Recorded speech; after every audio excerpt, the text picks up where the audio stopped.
Hey y'all, I wanted to go over dystrophic calcification and metastatic calcification, the key differences as well as some interesting facts about it and some disease or underlying pathologies that are associated with those. Okay, so first off, I want to say that metastatic has a bad ring to it, and strictly because when we think of metastasis or metastatic anything, we think of cancer spreading from one part of the body to other parts, progressing in stage. Now, that is bad, but in terms of calcification between dystrophic and metastatic, it's the lesser of the two evils, and I'll explain why. So, dystrophic calcification is due to abnormal or diseased tissue, right? So you can have necrosis or atherosclerotic plaques. Those cause dystrophic calcification.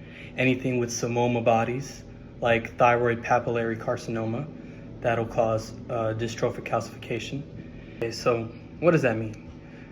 Usually, dystrophic calcification happens in tissue that is no longer functioning.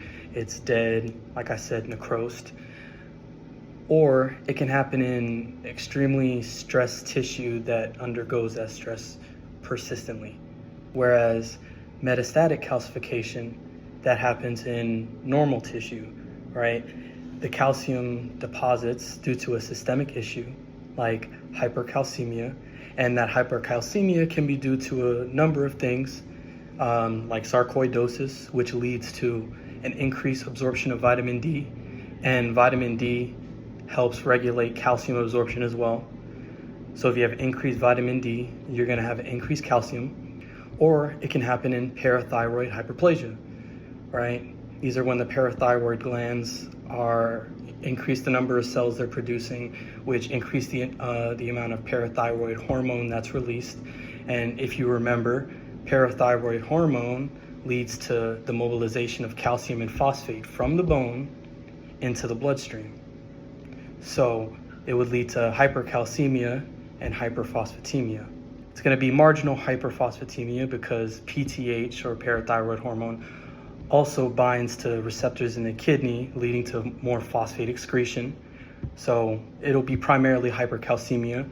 But with that hypercalcemia, since you're mobilizing calcium and phosphate out of the bone, you're also going to have symptoms like osteoporosis.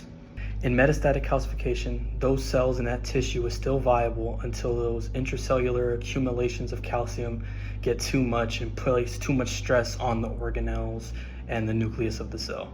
Then those tissues will no longer be viable, and it would cause cell death, necrosis, apoptosis. But anyway, that's the end of the video. Hope y'all enjoyed the content. Bye.